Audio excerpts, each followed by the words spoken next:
Hello, everybody, and welcome to another episode of Get Out of Rap.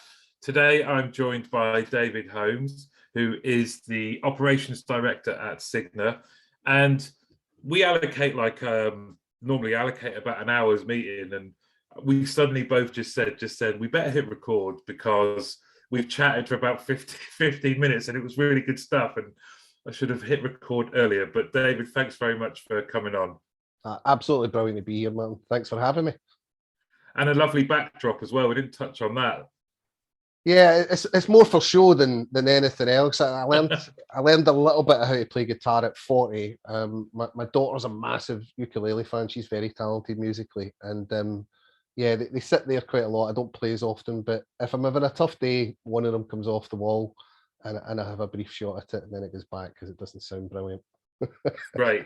That's great. And maybe you can give us a little tune at the end. I don't know if I'm doing requests. That's definitely by appointment, and large fees involved and stuff like that, man. Yeah. So we've spoken today, like I said, and we've been in touch over LinkedIn and all those things, and you kind of feel like you get to know people before even meeting and speaking to them. But you've got a fascinating backstory. Where's it start for you, this kind of journey to where you are now? It's all accidental, Martin, I would say. I'd love to tell you this grandiose plan that got me to where I am. The truth is that I probably have what you would call the Zen method of navigation for my career, and so much that I genuinely believe I end up where I'm supposed to be. You know, and there's lots of times I've been disappointed in my career that maybe something hasn't worked out or I've not got a job I went for. But I always end up where I'm supposed to be and hopefully making a difference. But I mean, even get to this point, we'll probably run through the contact side of the career in a bit more detail. But yeah, I mean, I've worked since I was 13. I was a milk boy. I done my stint there, you know, up at 5 o'clock in the morning, then a day at school. I was an apprentice joiner. Briefly building cold store fridges across the UK at a time when the EU regulations were changing. Back in the days when we were in the EU, Martin. And I think that taught me a lot about life, but not very much about joinery because I wasn't very good at it, and I've got scars that prove it. And then I worked at Glasgow Airport for 7 years as an HGV driver. And again, if you ever see me coming down the road in an HGV truck, my advice would be get across the road or do something different. I held the record, I think, for a number of things at the airport, but I guess the worst scenario was I reversed my truck into the wingtip of an ATP aircraft and shut the airport for an evening. That got me a final written warning. Yeah, I get suspended for the weekend for that one, and probably only saved my job because I didn't have a wingman at the time. But like, it's one of those things, right? That the airport in itself is a whole other book probably when I get round to writing it. But yeah, the wingtips of an ATP aircraft at the time held all the fuel, and that was the wing that I hit with my truck. So yeah, so long before I went into contact centres, that's what I was doing, and very rightly somebody thought maybe safer if you're in an office, David. And my wife at the time, I remember her saying, like, you're going to get serious about your career. And I moved into Quick Fit Insurance in Uddingston, which was my first experience at a contact centre, and that was an interesting place. No longer with us, sadly. They closed, I think, 2 years ago. But they had a massive big buzzer system, Martin, in the middle of the floor. And anytime you get a sale, you hit the button, you know, and it was and it was probably about the greatest thing about working there. Nothing else was that great at the time. But what so did you go straight from doing HGV to the contact center? Yeah, so look, I'd always wanted to do sales. You know, I think sales was open and honestly where I thought the money was, right? And I'd had an interview with an insurance company in Glasgow. I'm hoping maybe the guy's not around anymore or retired or doesn't listen to this, but he was a really interesting, I'm trying to use a polite word for it, interesting character who really talked in riddles, but got me dead curious about the opportunity and the money I could earn. And here I didn't get that job and end up at Quick Fit at the time. And they took a chance. They were obviously, as you understand the industry, attrition and the challenges people have getting people, and I could obviously talk a little bit. I had a wee bit of smarts about me because they were doing psychometric testing for advisors back then, which was quite interesting. And I ended up there just accidentally, as I said to you, sort of kind of Zen method by trying to get into sales. I end up in a telesales environment, and I think even back then it was something like 11 grand a year to take this job, plus unlimited bonus, which was code for we don't believe you've got a chance of hitting unlimited bonus, But we can write OTE and a massive number on the advert. Absolutely, we can. So yeah, I think I went there, and I'll be honest, man, the training was brilliant, and I met this crazy Glasgow dude who I'll not name, and we used to car share, and he was the highlight of that job, and it was him that actually got me into an interview for Direct Line Insurance in Glasgow, which was where I would say my career properly took off. And there's nothing I've got but gratitude for Direct Line as a business and the people who worked there, because it was at the point where it had already been hugely successful in changing the insurance market. They were dealing with the demand profile. And I worked up in Cadogan Street, Glasgow, and it was just a brilliant atmosphere. You walked in the morning and you had 300 calls in the queue, and you walked out at the end of the night, there was still 300 new calls in the queue. And as an advisor, I mean, I don't mind sharing. I think my salary was 9,800 there. I actually took a drop in salary to move back into Glasgow. And I was making 22 grand a year because the bonus was it was unlimited, but you only had a amount of people you could speak to in a day, right? Yeah. And I would do 2 nights a week overtime on a Saturday. That was my advisory experience, and I loved it. I loved talking to people, Martin. I loved the characters you could meet. I loved the stories people would share with you on the phone. I mean, some heartbreaking stuff, some propositions there again, which was interesting. How people maybe thought you looked versus how you sounded. And then some just real crazy people who would phone you up, and it was car insurance, right? They'd phone you up and go, "How much is it for an XR3i?" They just expect you to tell them a number. And you're like, "I don't know. I need all your details." It was a great environment. They were a great company to work for as advisor, and honestly, thinking back on it, I still don't know that you ever replicate that first experience. If you were ever an advisor in your career, and I'm sure lots of people who listen to your show either are or have been in different stages of their career, it's hard to replicate it, what you felt as part of that team. That there was a real sense of it. And I remember when the first team I was part of, people would leave now and again and come and go. But largely it was the same nucleus of people. But the first time they split it as a restructure, and yourself, it happens a lot in contact centers, they structure teams different due to spans of control. I was gutted. Gutted. I fought it, and it was tough. But you're bringing back. This is lovely though, because I remember thinking, if you could measure on a graph the amount of times I laughed in a day, I'm sure it was at my highest when I was on the phones.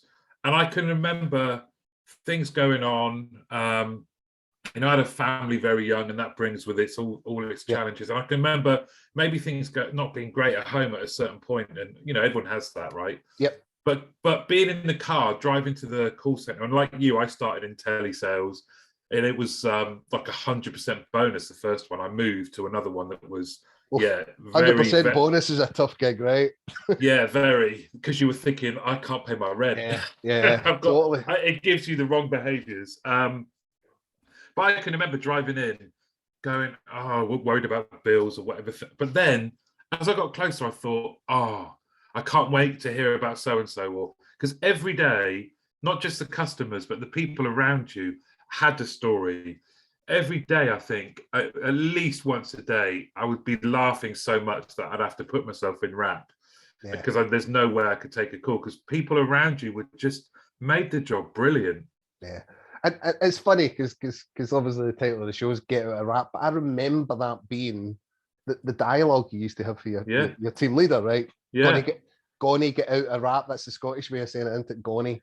And you're like, no bother, right? So I think, we had so much fun. We were quite focused. I mean, there was a girl on our team who literally filled up a bottle of water and sat at her desk, didn't move till break, come back, sat up, and she had the most sales, right? She just ground it out, you know, and whereas the rest of us would be like, right, we'll take a wee water break here, get a breather, because you know it's hard to talk to somebody physically and mentally. I don't know that people understand how physically demanding contact center can be on parts of your body you don't exercise, like your throat, you know, like your brain. I went into as part of being an HCV driver, albeit I drove into a plane and stuff like that. I actually had a 20/20 vision. My vision was perfect. Within a year of working in a contact center, I needed glasses. And what the optician had said is that I was so intense, which became a feature of my career, right? But I was so intense that I was staring at the screen as if I was talking to a real person. That was my way of doing business. And back then, we didn't dumb mainframe system. We didn't we didn't have a PC back then. I'm sure my age, right? But I used to stare at the screen as if I was talking to somebody, and I used to get into the zone. So I was listening with intent, you know, and I'm not always the best listener. I try hard, Martin, but when I'm selling, I was bloody good, you know, because that made a difference to me and my family. Like you, my family came along not long after I joined in there, and you start thinking, right, this matters, you know. And I think needing the glasses quite early on would give you an indication of it is. And I remember one guy, used to be mic buttons you could mic on and off, and people would be like, you say something, right, maybe inappropriate, or maybe you were like, oh, this customer's maybe not going for it or whatever, right? We'll keep it in the right side of the angels. And there was one guy in our team at one point who used to think it was fun to sort of mic you on and off, right? So I was doing this pitch with this guy and what the guy was and all that sort of stuff. And I remember, right, and it's probably wrong, I remember like, after the call, I'd managed to get the sale, I'd composed myself, but as you would say in Scotland, I was all gone, right? I was going, sort of my heartbeat's going because I was just frustrated and so focused. I remember saying to this guy, like, that's the last time you play with my mic button, you know, and that's the sort of vibe. But like, an hour later, you're sitting at lunch and you're laughing about it, you know, and it was the teamship, even then, even without all the ideology and understanding and development that we now know, because it wasn't there then. These things hard happen. To replicate. They happened, but we didn't know the theories behind them or the terminology. But they absolutely, like you made a point earlier about when there's restructures and things like that. That stayed with me now up into leadership positions. That one of the very last things you do is split busy mates up. You know, if you can. Because that's what keeps them going, you know, that's what keeps people going. And you made another great point, actually, because the best salespeople I ever worked alongside and then had in my teams were the ones that were consistent, you know, hardworking, consistent. It's funny when you mentioned that lady, one sprang to mind in my mind straight away. She was exactly the same. She never moved. She just got on with it and she was good. And it was just, we'd be like, how does Sarah smash us month in, month out? I just don't get it. And you were like, okay, listen to her call. She was a lovely person, but she just had this like metronome sort of, she could just next call. But you know as well as I do, Martin, when it comes to sales, part of it's numbers, part of it's consistency. And I remember, so I was good. I was generally a bit in the top 10%. I was never ever the top sales guy entirely in numbers.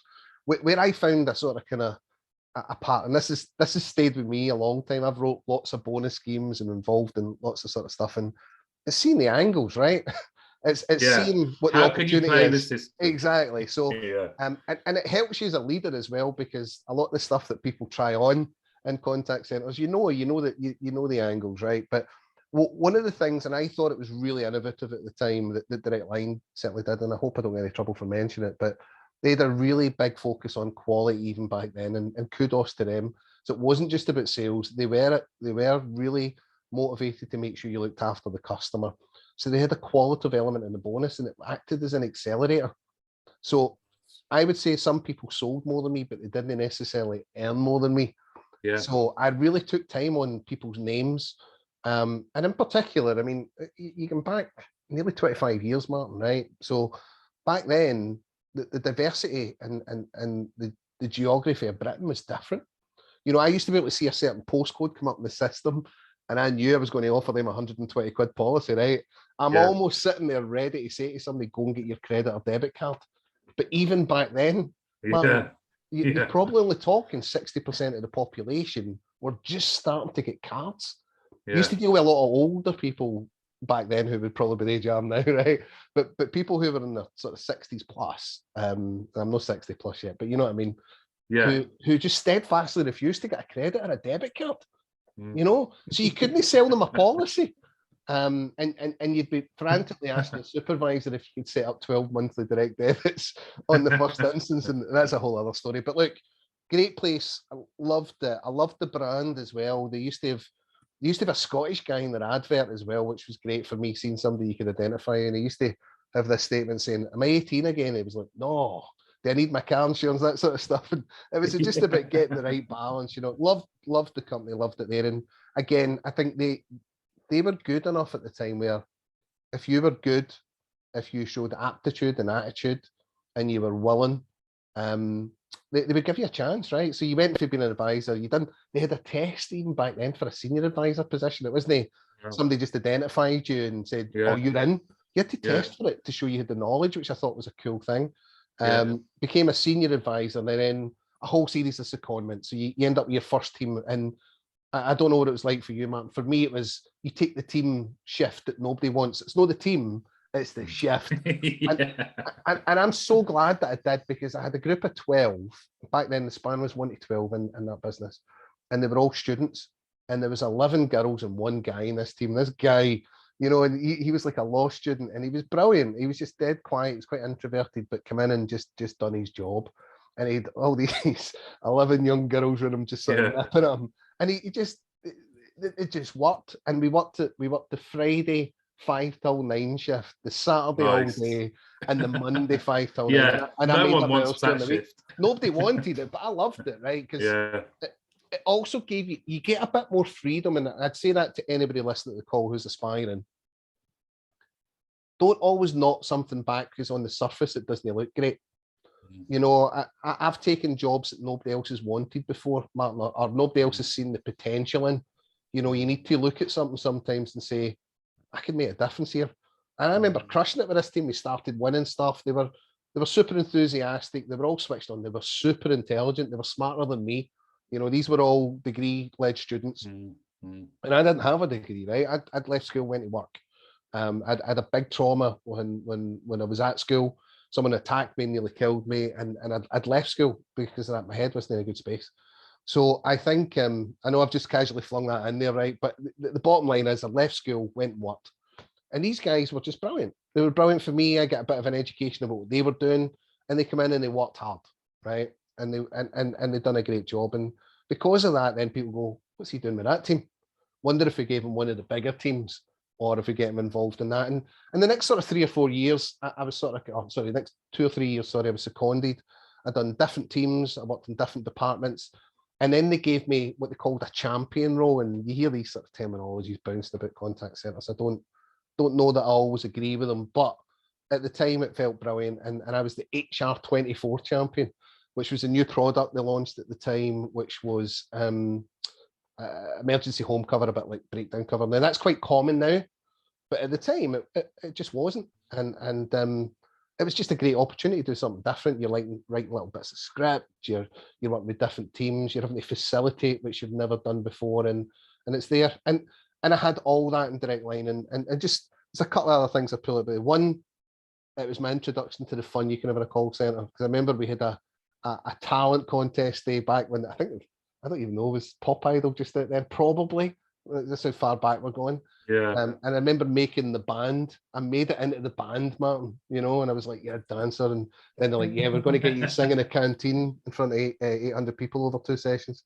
And then there was a bit where I think just that sociality that you get in your contact environment, you go out together, you work hard, you play hard, you're part of a team. And I just loved that, right? And I think all those experiences plus the investment, and Direct Line were really good at the time. They were part RBS, but they ran in as a separate entity. So RBS obviously made the money out of them, which was good for them, but they ran differently. So they were teaching you how to lead with empowerment 25 years ago, Martin. And I've worked with businesses either directly or through my consultancy I had last year, where people are not even thinking about that yet. It shows you how far forward they were. Oh, it's nuts. But the one challenge you had with a business like Direct Line at that time was it was so good, people didn't leave. Yeah. So it was dead man's shoes. So I couldn't get an opportunity to get a permanent role. And honestly, it's the best thing that ever happened because it forced me to look elsewhere at the time. And this comes back to your, I love from the outset that kind of outlook of just trust in, without sounding too hippie, is trust in the universe, right? Trust in you're going to end up where you're going to end up. It might not feel great at the moment, or bad things actually lead to good things. But I really love that right at the outset. You said it. So from Direct Line, then that kind of different secondments, going into different teams, taking different roles. That's just building up such a wealth of knowledge in your brain and experience, isn't it? But then did you reach a point where you were just like, I'm now such a better weapon, you've got to use me. How can you use me? And if that isn't there, then what did you do then? No, I wish I thought I was a better weapon at the time. No, I think it's quite an easy story to sell. I think the week before Christmas, I'd been 2 years into a secondment, and at the time the law was if you were seconded 2 years, you've been entitled to the job, right? So it was law. Very few people enforced it, and my then leader brought me in to tell me I was going back in the phones the following week. I'm thinking, Merry Christmas. Now, I don't blame her for that. She was following her instructions. You learn that as you become the leader, how things work.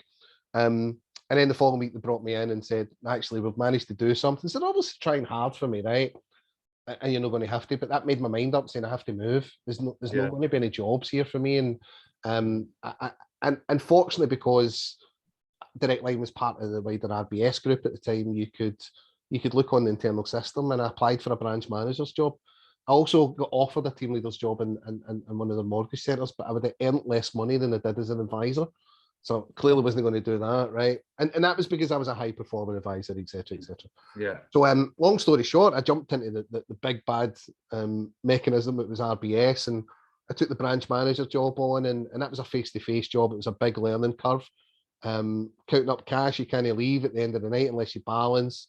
Customers been sick on your ATM machine, but you know, I just approached it the way I approached anything. I would walk the floor, you know, I would go out, speak to customers. I learned how to do some of the advisor stuff. I remember selling a loan. I think I can say that now and be okay with PPI on it, and things like that, right? And look, it was a good time. It wasn't for me, but I very quickly went into the wider RBS system. And ironically, Direct Line and financial services, which was a different part of the business, that was fully RBS, but they owned the brand. Do you know what I mean? So they would use the brand for financial. Yeah. And I went back into Glasgow, and again, it was the part of it I went into was mortgages. Again, new learning curve. Everything went with it. We were quite a small part of the business. And I remember one of the things I still remember is nearly falling out the window doing the sack race. Do you know what I mean? Me and my colleague, we were being super competitive as you are. You know, we were sales teams. We were doing that, and as a team leader up there, I nearly fell out the window. But I met a guy there, and I'll not name him because he knows who he is. He might or might not listen, and he became a bit of a mentor for me. The probably first time I've latched onto somebody to that degree. Up to that point, I've worked with brilliant people, and I'm magpieing. Everywhere I go, I'm borrowing with pride other people's ideas and incorporate them into my own sort of philosophy and who I am. And I think the one thing I would always say, and I probably undertalked it, 7 years at the airport meant I talked to lots of different types of people for lots of different types of countries, and for lots of different backgrounds. And you never lose that. And I think that always helped me because I'm not naturally gregarious. I'm not an extrovert. I'm an introvert. I don't know the answer to that, but I'm probably more likely and more comfortable in my own skin in my own time than with people at times. But that forced me to be more social, and it helped me in that leadership. That maturity probably helped me more than people who just come straight into it. But soaked it all up, and then I moved about the bank. The one thing that I took Probably for there, I didn't spend any longer than 2 years anywhere, Martin. So I went from mortgages. I don't know if any of your listeners will remember style cards. They were more of a Scottish brand, but we used to use them in like M&Co and Goldbergs and Riggs and companies like that. And they had like 39.9% APR, and I worked in that contact center, sort of managing the book. It never really grew that much. Then I went back into storing credit cards as part of the group, and I'd seen you posted about the Southend and Sea team. They were part of that division, and again, we were only ever a wee token add-on. And I'd done security and fraud, and honestly, it wasn't like I thought it was going to be. When they told me it's security and fraud, I thought I was going to be able to go and knock doors down. Right, I'm for Paisley, and I'm like, yeah, let's get in there and take some people out here. Let's catch some people. Yeah. And it's not. It's basically people saying you've blocked my card. Can you unblock it? And I was running teams who did that. And as things went on, I'm going from sort of team leader to contact center manager to unit manager, that type of thing, moving from having teams of 14 into sort of kind of like 120 people, and been a bit more responsible, a bit more strategic thinking, a bit more delivery focused. And honestly, all the way through it, right up until the end, and I was there when RBS started crashes. Operationally, they were brilliant, Martin, and I would have words with anybody who would say different. They were a big wheel, and when you were part of some of the bigger parts of the business, it was hard to change stuff. But they were doing good to great back then. They were investing in the leaders. You know, I had a lot of investment in me, and I would definitely say, from a leadership perspective, that was a massive part of my apprenticeship. Right up until I went from being the apprentice to being someone who was a practitioner, I would say. You know, and thanks to, as I said, a guy in particular who then became part of my next part of my career as well, as these things do. I managed to get a lot through it, but I had some hard times. I made some big mistakes. You should watch what you're saying at a night out when you've had too many jugs of ale sometimes. And I can't help myself. I'm an honest guy. Somebody asks me an honest question, I'm sometimes too dumb to know any better, and I just tell the truth, right? Because that way I don't need to remember what I've said. But then when you do remember what you said, you're thinking that one would have been better said sober. You know, so you learn some of that stuff, that what you say outside the work sometimes gets brought into work. But brilliant time at RBS, loved my time there, right up until I didn't. And I think the moment they said that they were going to stop paying frontline people profit share, that sort of focused my mind, because honestly, back then, the profit share paid my council tax every year. And I had 9 straight years of getting this profit share until I didn't. The second bit was, and it was really, it had a profound effect on me, Mark. The guy came to do an audit. So one of the things the bank does, obviously, is audits itself. And this guy was sitting saying, and every year, and he'd worked for the bank for about 25 years or something, he'd been ploughing his profit share back into shares, and the share price had collapsed and it had ruined his retirement. And the guy broke down in tears in front of me. And I remember feeling quite helpless about it. And honestly, even now, thinking about it, I just think about how sad that was, how deeply affected. And you become, I guess, a little bit more focused on the whole, if you don't take chances now and again, you're just going to be left with the same outcomes. And as much as I'd made some sideways moves in the bank, I'd made some forward moves. What I do think it did is it built up this bank experience that I see some people get over promoted too soon, Martin. Not because they're not talented, not because they've not got a brilliant mind, but I don't know that they're steeped in enough experience to cope with things that they've just not seen. This helped me see everything. And I think that last bit was like, no, it's time to do something different. You know, I've done nearly 10 years here in total, and I want to go and do something different. And like other aspects of my career, at that point, somebody said, how do you fancy coming to speak to us about this? And before I know it, I'm speaking to somebody about T-Mobile, as it was at the time. There's so much there. I love the kind of, did you say it was borrow with pride, that kind of magpie?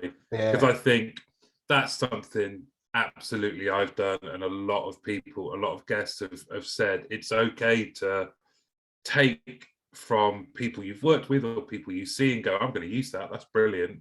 The other thing there is the value of having a mentor type figure, right? Just kind of that can, what did that relationship give you at that stage in your career? One of the things that I value the most, Martin, is knowing that somebody's got my back. You know, and I don't mean that in a whole sort of kind of yeah, something goes wrong, we'll make up a story type carry on, right? Nothing like that. I just mean that somebody's willing to trust me if I make a mistake, that it's an honest mistake and I'm trying my best.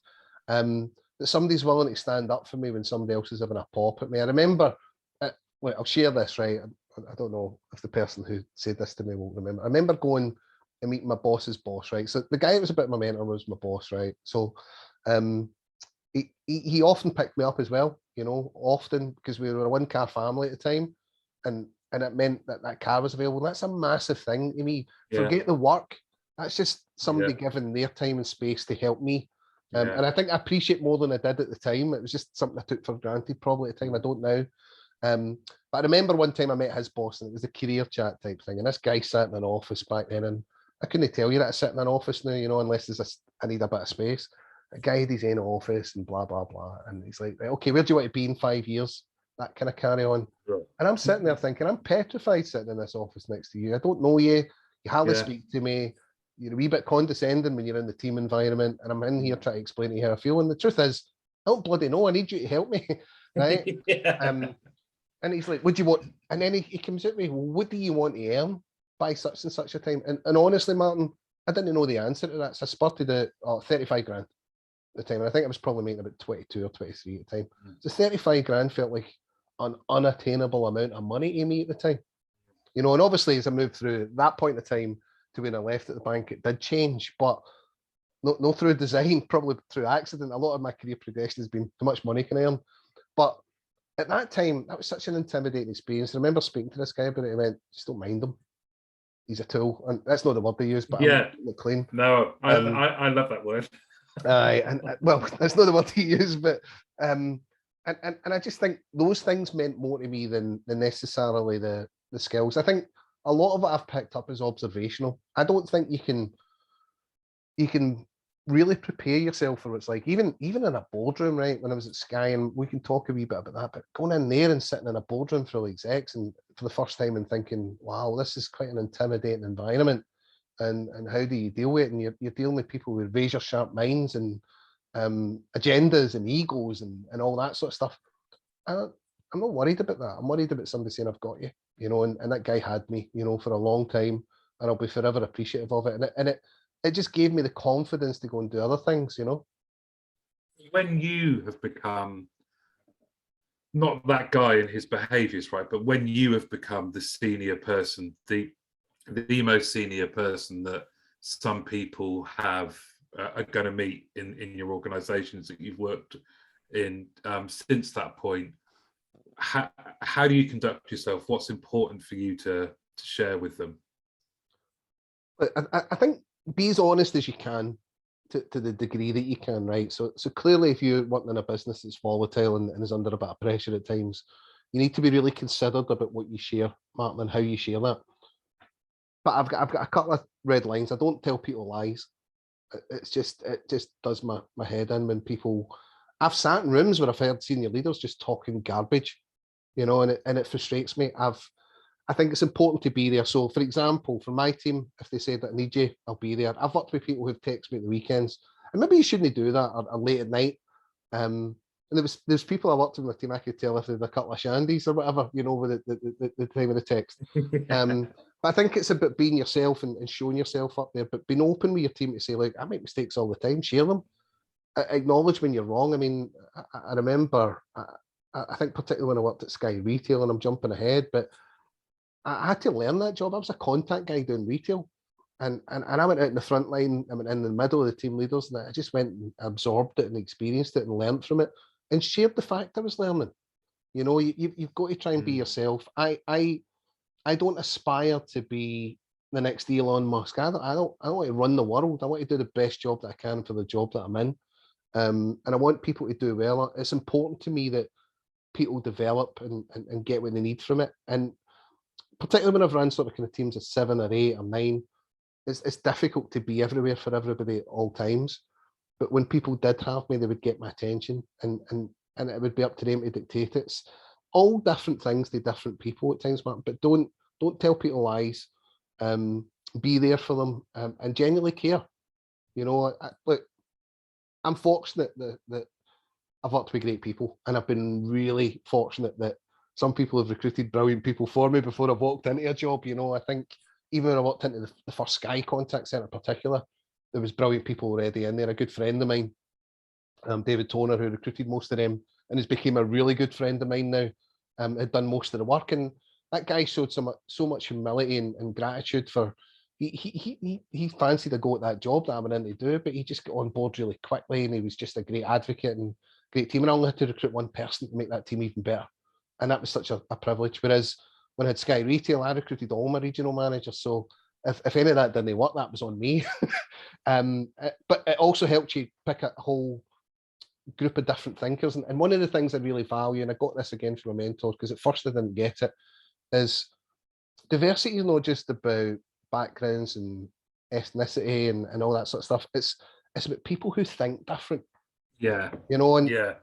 I already know how I think, right? I'm an activist, I'm a doer, and I'm very much sometimes in the moment, man. And I'm an emotive guy. I'm passionate about what I do. I care about people. I care about customers. Sometimes that can cross over into other people's values who are more business orientated than perhaps I am sometimes. And I would argue with people I'm a commercial thinker because I worked in a bank, right? You've always got to make money. That's what your business is for, right? But I can get in there and I really benefit from having reflectors in my team. I really benefit from having people who take time to think through a problem and then come back to and say, look, you maybe want to consider this, David. And I'm like, right, okay. And it's kind of grudging, but it's respected and appreciated, Yeah. And I think from a teamship perspective, gaining trust and getting the best for your teams and having that difference and different way of thinking and cultural backgrounds and all that sort of good stuff makes a difference.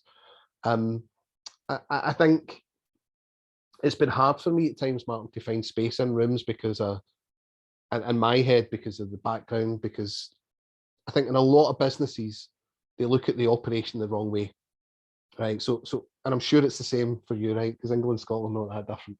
But I often describe it as the tail wags the dog, right? And you've got these businesses who are telling the operation what you're doing. Your operation might be 60-70% of your sort of employee stuff, and you've got finance guys telling you, oh, all you are is cost.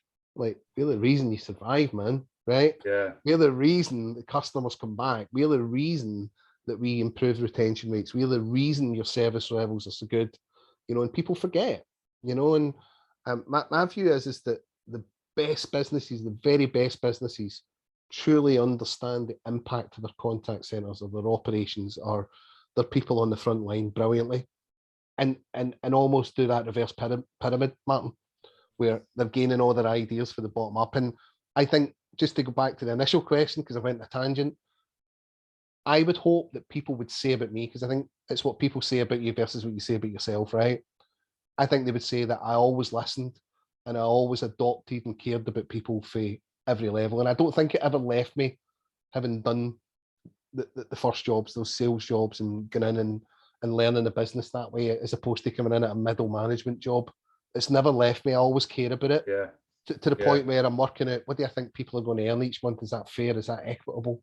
Is that going to make a difference? And that's why when you've got the discussion just now about home working and what does that mean to people, you've got to figure in things like now, fuel bills are going to go up £1,000 a year. What does that mean if you're on a 20 grand a year salary? And I've never left it, and long may that continue. Completely agree. And people are lucky to have leaders like you. I'm not lucky, but it's great, because thinking about people that are doing the job, I'm like you. I've worked in places where you develop a little bit of a chip on your shoulder about how the contact center is perceived. So I can distinctly remember working in the contact center, and then fast forward about a year or so, the role I did meant that I had to spend a lot of time in our head office in London, which was a smaller number of people, and I'm not poo-pooing what they did at all, but there was generally a looking down their nose kind of at operations. So we were just like the blunt tools, at high cost. And for me, being one of the lone voices, kind of saying, you do realize it's us that are talking to we're the only ones that talk to our customers, right? We're the only ones. So everything that is here is as a result of operations. So can we not work better together? It's strange, isn't it, that kind of dynamic still exists? I mean, the level of snobbery exists is exceptional still, and different levels of snobbery. I'd say, Martin, snobbery about the work type.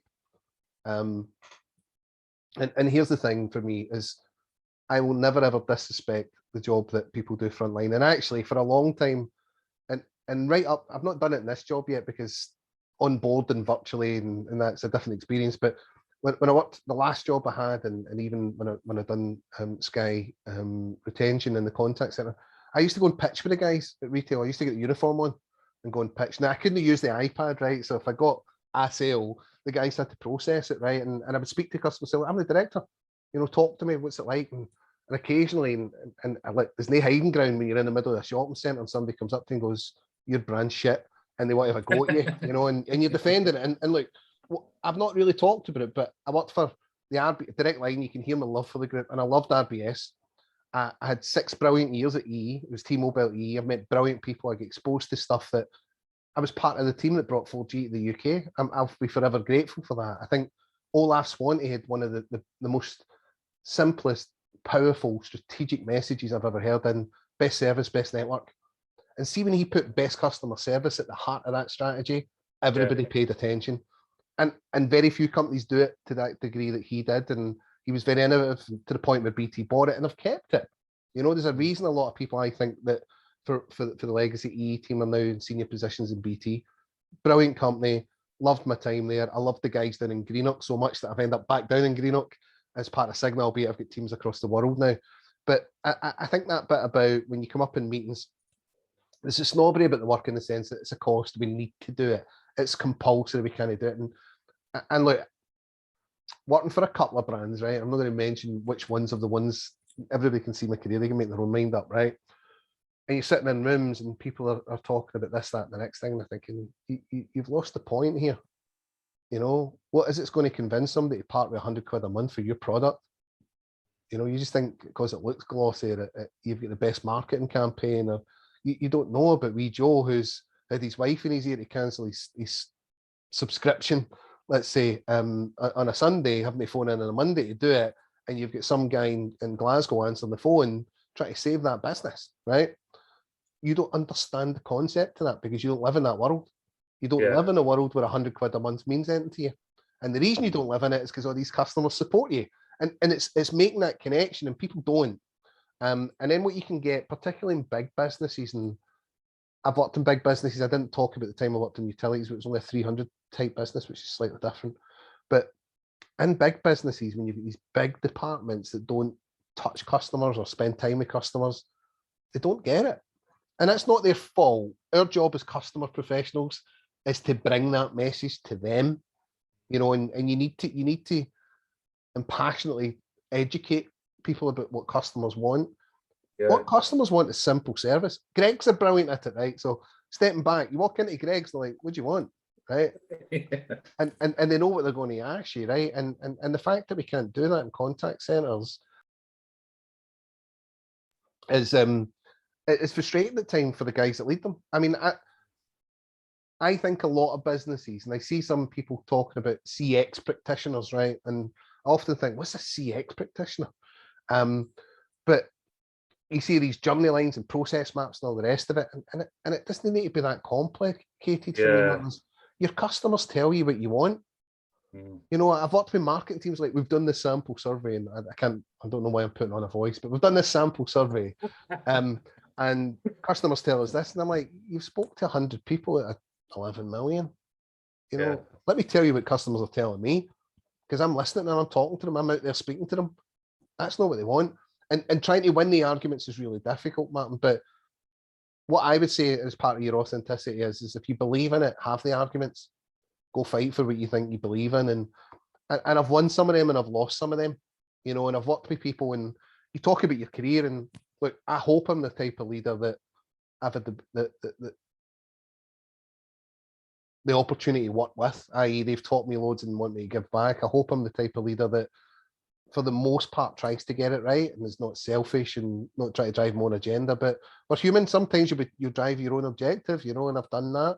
I think that I'm at that point in my career now where I'm trying to give back more than I take, you know.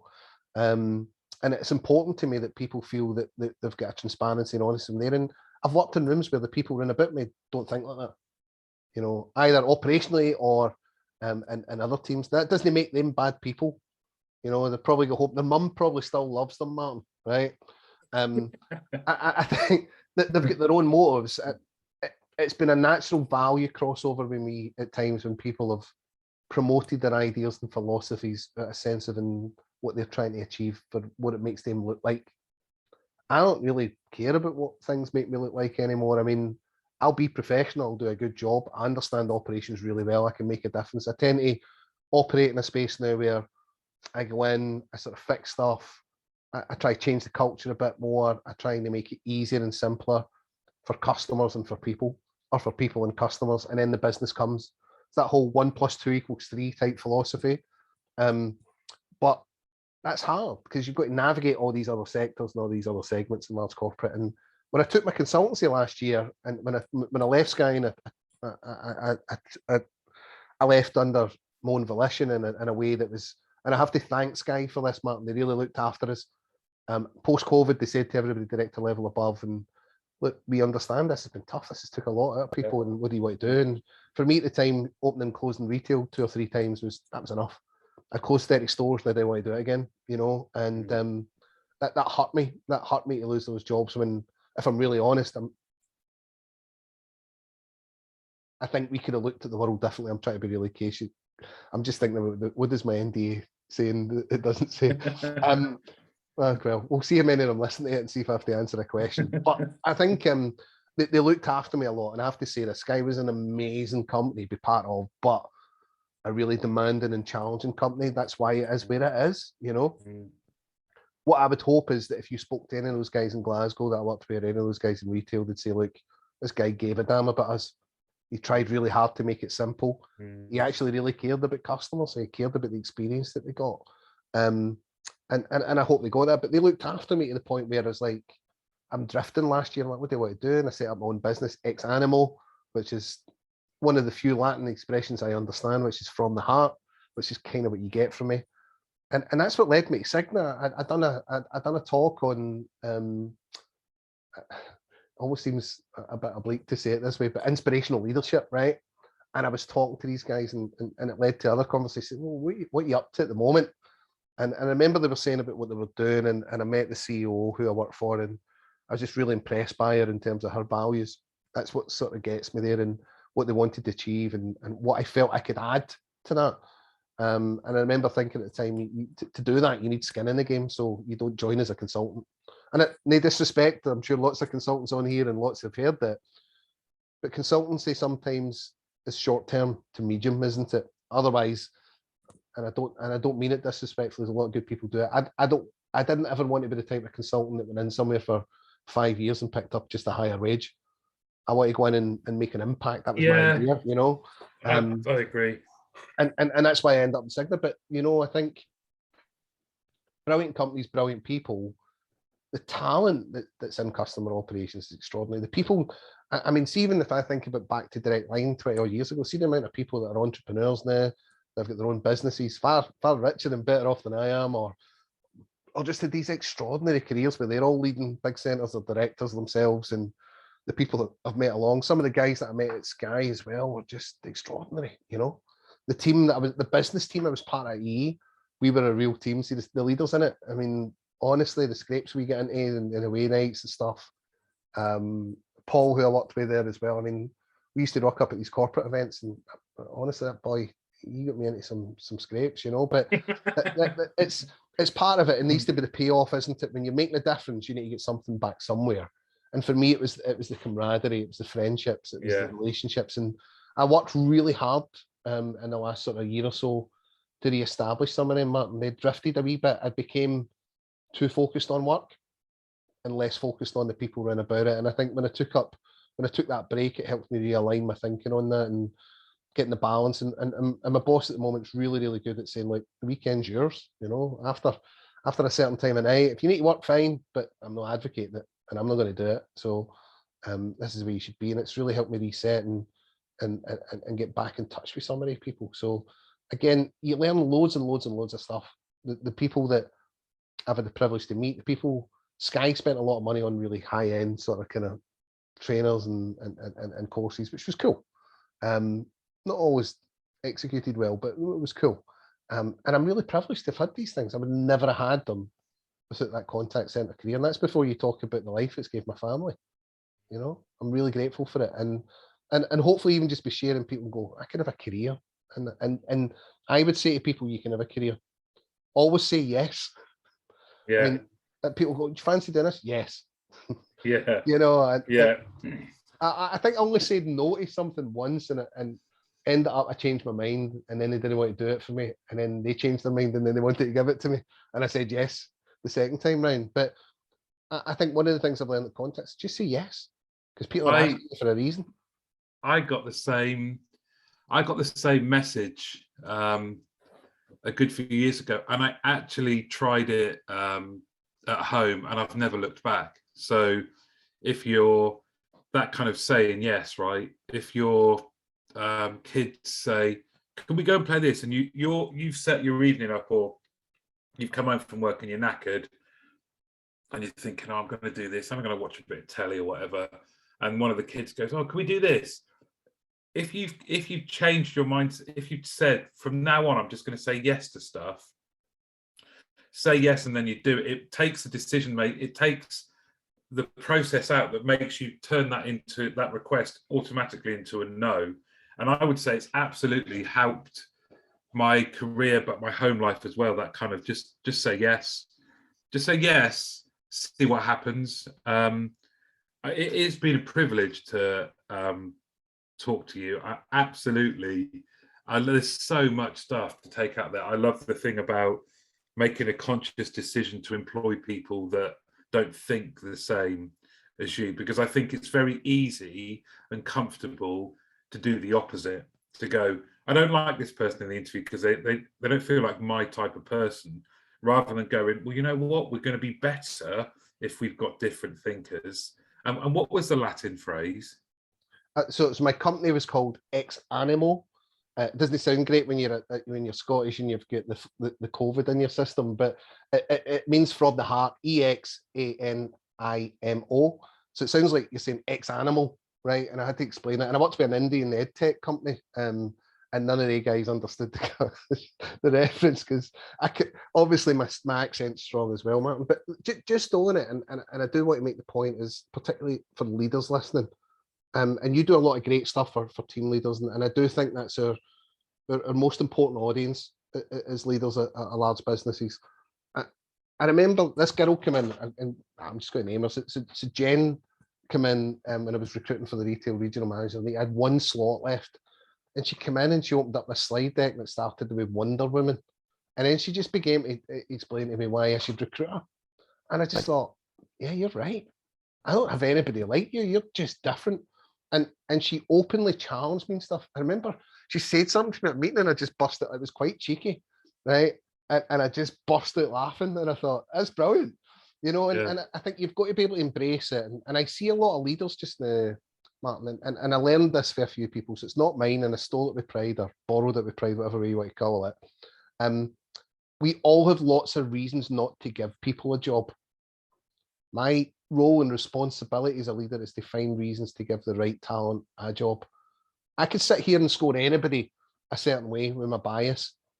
My job's to see beyond that and look for the potential and the opportunity versus the negative, and look, my whole experience last year, I ended up speaking to lots of different companies for different reasons. Clearly, I've got a big CV. A lot of companies can't get their head around the fact you've worked for different industries. Like, they see you as a banker, they see you as a telecommunications guy, they see you as a media guy. I see me as a people guy. Yeah. Right? That's how I see me, and a customer person, not as a leader that way. But everybody can find a reason to say no, and people are so limited in their thinking. You need to expand your mind, and I think we have a responsibility as senior leaders to look at the world differently for those who came before us. When I spoke to some of these companies last year, they can't see how restricted they are in some of their thinking. Now, I get when you interview me or you ask me and I'm pitching for business, I overtalk it, right? Because I'm passionate. I love being with people, right? It's part of why I do what I do. But you got to see beyond that. You got to see the detail. You do that really well. You pick out really big nuggets of stuff that people are giving you when they're and I heard that in the last couple. He's just picking out a little bit, the bit about Obama making the decisions. His wardrobe's pretty much the same. Maybe that's why Simon Cowell's only got t-shirts and jeans, right? Yeah. He's got so many other things to decide. Just get him pick something simple to wear, right? Yeah. So I pull out those nuggets as well and then think about how I use them. But as leaders, it's our responsibility to find the talent and explore it, and not just stick with what you know, or somebody who recommended somebody, or we don't want to take a risk. You know, I went for a job years and years ago at a business who I've ended up working with, and they said, "Yeah, we want somebody different," and they went and hired somebody exactly the same as they had before. And then they eventually had to hire me anyway, right? So what difference does it make? Take a chance, take a risk, believe in people more than people do sometimes. Some people are just, they're so restricted in their thinking, it frustrates me. But I'd like to think that I'm open-minded now, and I'll never forget that one, Wonder Woman, when that one stuck with me. And there's a few interviews through the years that stuck with me. I don't know if you used to do this as part of sales stuff. We used to say to people that interview at sales, sell me a product that you really love. And a guy said to me one time, he says, the Sun newspaper. And I went, what, really? Why? And he went, because it's a comic for adults.